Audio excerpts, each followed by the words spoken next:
Sebuah kisah pilu dan mengerikan kembali mengguncang Jawa Barat. Selama 3 tahun lamanya, seorang wanita berinisial YTR, berusia 29 tahun, harus menelan pil pahit kehidupan. Ia menjadi korban penyekapan dan penganiayaan berat yang dilakukan oleh kekasihnya sendiri, seorang pria bernama Taufik Hidayat. Kasus ini akhirnya terbongkar bagai bisul yang pecah, ketika korban diantarkan ke rumah sakit dalam kondisi yang sangat mengenaskan. Bayangkan saja, 3 tahun dalam kurungan, YTR ditemukan dengan mata kanan mengalami infeksi berat, luka-luka menganga di bagian kepala, luka robek di mulut, hingga kehilangan 3 giginya.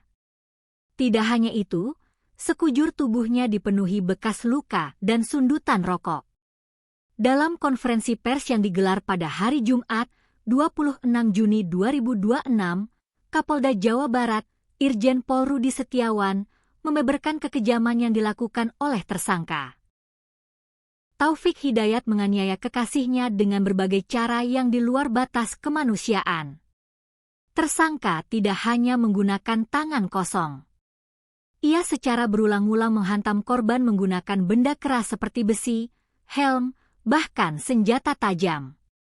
Kekejiannya semakin menjadi-jadi saat ia menyekap YTR di dalam kamar kos yang dikunci rapat dari luar.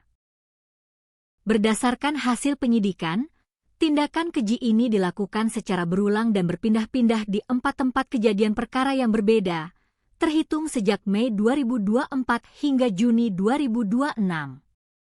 Menurut Irjen Pol Rudi Setiawan, motif utama yang memicu tindakan sadis ini adalah rasa kesal yang menumpuk serta rasa cemburu buta yang dimiliki tersangka terhadap korban.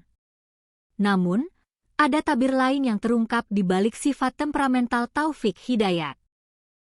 Kabid Humas Polda Jabar, Kombes Hendra Rochmawan, menjelaskan bahwa tersangka melakukan aksi kekerasan tersebut secara sadar. Ironisnya, korban YTR kerap kali dijadikan samsat pelampiasan emosi atas beban kerja yang dihadapi Taufik. Sehari-hari, Taufik bekerja sebagai seorang debt collector atau penagih utang. Pekerjaan yang penuh tekanan ini tampaknya membakar emosinya. Saat ia gagal mencapai target atau terlibat keributan dengan nasabah di lapangan, ia akan pulang membawa dendam dan amarah. Dan sialnya, amarah itu dilimpahkan sepenuhnya kepada sang kekasih yang tidak berdaya. Kombes Hendra juga menambahkan, sifat kalap Taufik tidak hanya menyasar kekasihnya. Di lingkungan rumahnya, ia dikenal sebagai sosok yang ringan tangan. Taufik bahkan tega memukul orang tuanya sendiri yang sedang bekerja di sawah tanpa alasan yang jelas, hingga harus dilerai oleh warga sekitar. Kini, pelarian dan kekejaman Taufik Hidayat telah berakhir. Setelah sempat dinyatakan buron, pelarian sang debt collector sadis ini terhenti setelah tim Resmo Polda Jabar berhasil meringkusnya pada Selasa malam, 23 Juni 2026, pukul 18.30 waktu Indonesia Barat.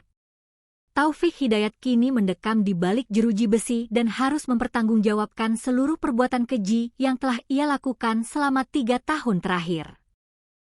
Sementara itu, korban YTR kini tengah mendapatkan perawatan medis dan trauma healing yang intensif demi memulihkan luka fisik serta trauma mendalam yang membekas di jiwanya.